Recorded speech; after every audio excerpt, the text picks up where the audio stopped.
So, first news story, the gaming roundup. Cyberpunk 2077 has sold more than 13 million copies despite launch disaster, and refunds. The game had more than 8 million pre-orders, so they've added 5 million more to their sales, which is insane. Cyberpunk has already sold more than 13 million copies since its launch 2 weeks ago, according to the parent company of developer CD Projekt Red. The sales milestone revealed in an investor note from CD Projekt Red SA. What the hell's an SA? I don't know what an SA is. Okay, on Tuesday is a remarkable one considering it accounts for some digital and physical refunds resulting from the game's messy launch. The metric is counting sales between the game's release on December 10th through December 20th. Wow, it's not even including up to January.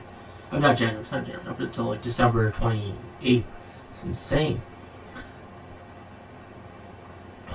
It's about half of the 12-month sales forecast analysts predicted for the game shortly after launching, but before digital storefronts said they would begin accepting refunds. So this is before they would accept refunds. Okay, that makes sense. Selling 13 million copies makes Cyberpunk 2077 one of the best-selling games of the year, though it still lags far behind the top 50 best-selling games of all time and CD Projekt Red's biggest hit, The Witcher 3: The Wild Hunt, which had sold more than 208 million copies. I didn't realize The Witcher 3. I knew The Witcher 2 was incredibly popular. I know that. I didn't know they sold 28 million units. I had no idea. No idea whatsoever. Across all platforms. Still, few games sell more than 10 million copies, and to break into the top 50 of all time, you need to only sell more than 19 million copies to beat the NES Super Mario Bros. 3. It'll beat that eventually. The game is good. I haven't played it in a while because I'm running into a lot of bugs still. But I might have to restart the game because I really don't want to do that. But I've heard I have a weird glitch where I can't put any armor on. I can't change my clothing. I don't know why it's doing that. So it's kind of hard fighting people when you don't have armor. So I'm really struggling to play that game. Where was I? Okay. It's likely Cyberpunk 2077 sales could soar far higher once the studio fixes more of its bugs and the game is re-released on the PlayStation Store. Sony pulled the game last week and began processing digital refunds for unsatisfied buyers. CD Projekt Red says that it has sold 13 million copies of Cyberpunk through digital and physical distribution channels as of December 20th. This number factors in refunds processed by this point at both retail and digital. The game has 8 million pre-orders prior to launch. That is crazy. The hype was insane. 8 million people already were like, yeah, here's my money. Keep it. I want to play this game. That just tells you why pre-ordering is just dumb. Especially pre-ordering a digital copy, because they're not going to run out of digital copies. They're going to keep all the digital copies. There's no cap limit. There are discs for physical copies. There's obviously a limit of how many they can make at a time. So you definitely run out in terms of that.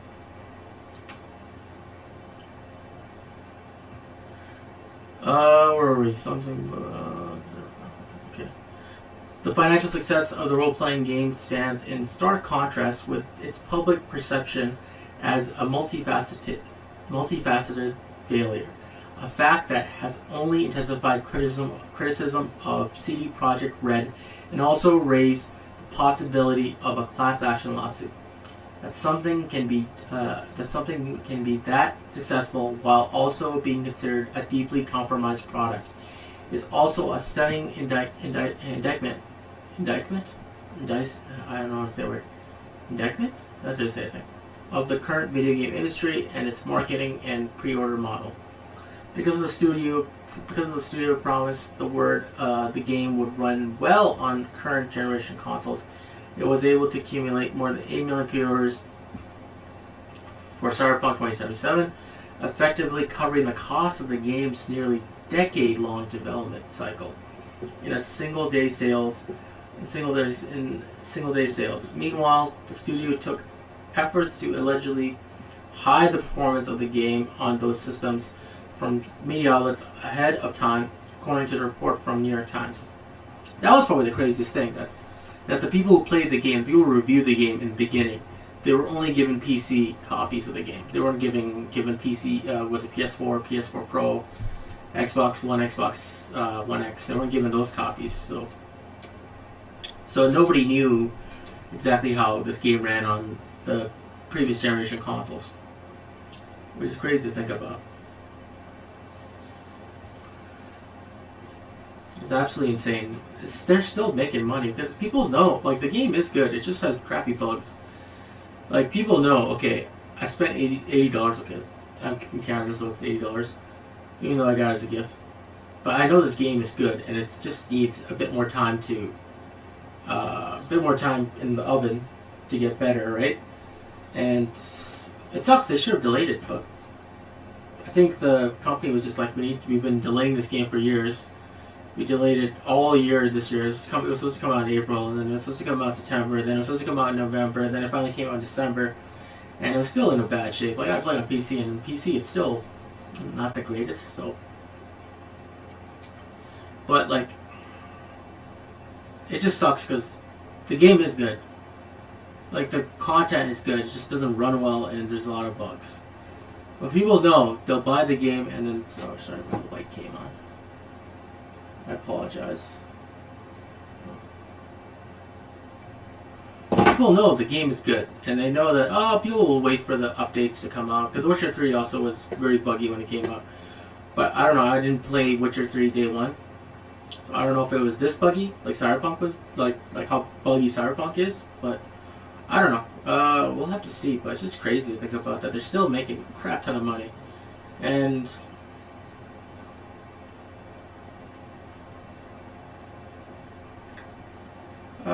wait, let me see. Did I miss a few things? Discovers flaws, later ones, okay. Hence, the refund campaign has its own whirlwind controversy. Hammered a few refund agreements. Yeah, it's saying that it was taken off on the PlayStation Store. It'll be back on there eventually. It'll definitely be back on there, but we're just living in Cyberpunk's world, and in Cyberpunk's world, everything doesn't work, so. Alright, next news story. 343 is making tremendous progress on Halo Infinite, says studio head in recent holiday post. So, Halo Infinite's gameplay footage proved to be lackluster to a large number of waiting fans in response to the graphical complaints. 343 Industries got to work optimizing their game for next-gen players by delaying the game to fall 2020, which is a good idea, very good idea. Again, this story links with Cyberpunk. Because Cyberpunk, they should have delayed that game, and I think the people at 343 and Microsoft are thinking, they saw the situation with Cyberpunk and how much shit they got, and like how much crap they're getting from everybody because the game doesn't run well and the graphics look terrible.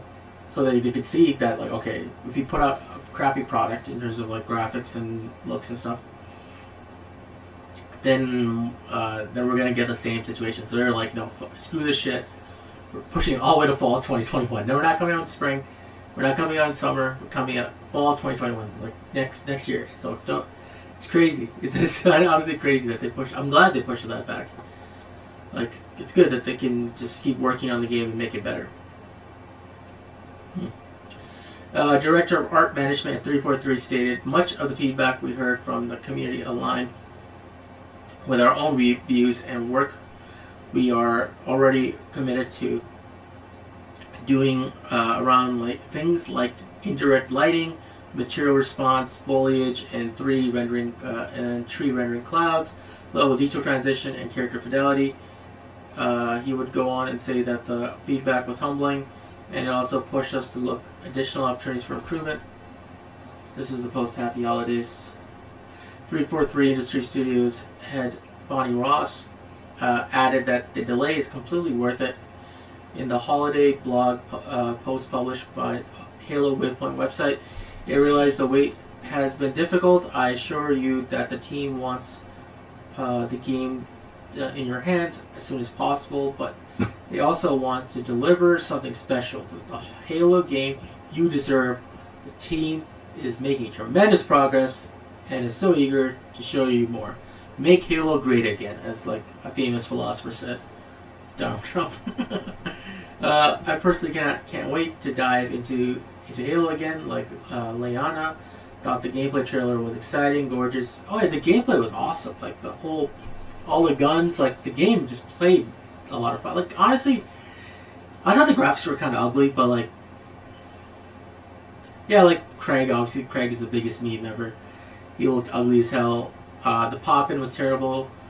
Graphics don't look amazing, but the gameplay was fun. The game, like Halo, I don't know. I guess I'm not as like invested into graphics as much. Like certain games obviously look better, but the gameplay I thought was awesome. So they have a good year just to make the gameplay, make the graphics look great, and I'm pretty sure the game is done. I'm pretty sure they're done with creating the content for the game, but the graphics are the last thing that fix. And give them a year, man. Honestly, it's okay. I was looking forward to playing it this Christmas, but what can you do? Okay, let's go. Can we explore the game world and unearth more Halo lore? The year-long delay will hopefully give 343 enough time to fine-tune the visuals and have the game ready for a fall 2021 release. It's good. Honestly, it's great. And it's delayed. Let's go to the next news story. Where is it?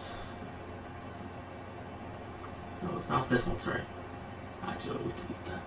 So next news story. 100 billion hours were spent watching gaming content on YouTube in 2020.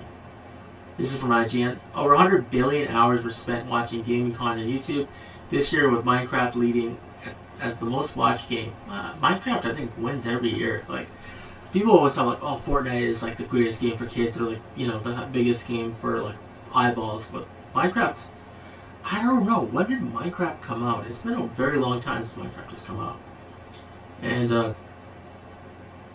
it's still killing it. It's still killing it across everything. They probably sell like so many copies each year because another like bunch of other kids come of the age of like maybe they turn like 5 or 6 and they hear about Minecraft, and so they keep slowly getting people to get interested into this game. I've never actually played it. I played Minecraft Dungeons. So Minecraft Dungeons is a fun game. It's like Diablo for kids. I play with my nephew all the time. Let me see. YouTube Culture and Trends has released an annual gaming report, and the company revealed that viewers watched over 100 billion hours of gaming content on site, which is the equivalent of traveling to Neptune and back 475,000 times. That's crazy. This makes 2020 YouTube gaming's biggest year yet. Makes sense because everybody's at home. They can't really do anything. They watch YouTube content. I watch a lot of YouTube content, gaming content, so makes sense to me.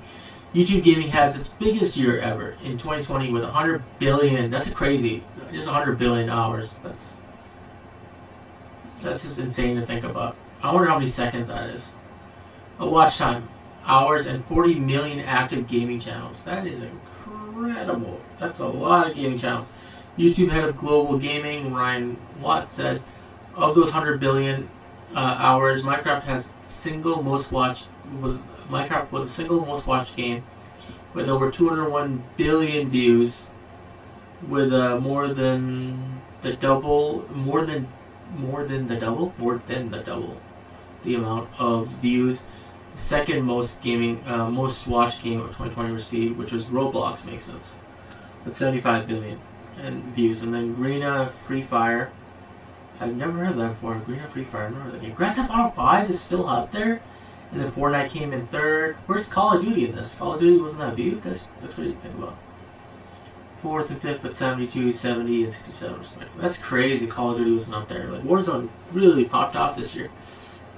So YouTube has revealed the top 10 creators in terms of gaming views for the year, which is FGTV, Jelly, Flamingo, Robin Hood Gamer, It's Funny, I don't know any of these people, Laser Beam, Slogo, Milk Crack, Arab Games Network, and Vegeta 777.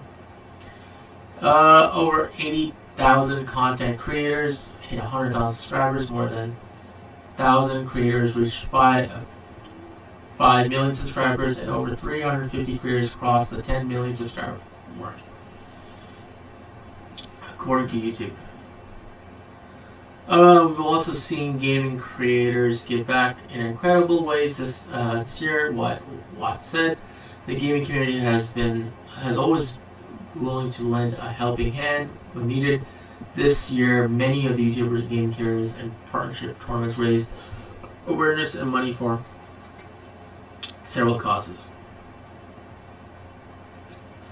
You can read about YouTube gaming posts in their blog posts. Actually, I want to look at this. Your gaming post. That's crazy.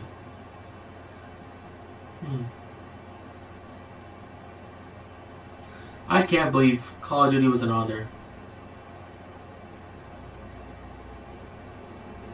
I'm really surprised.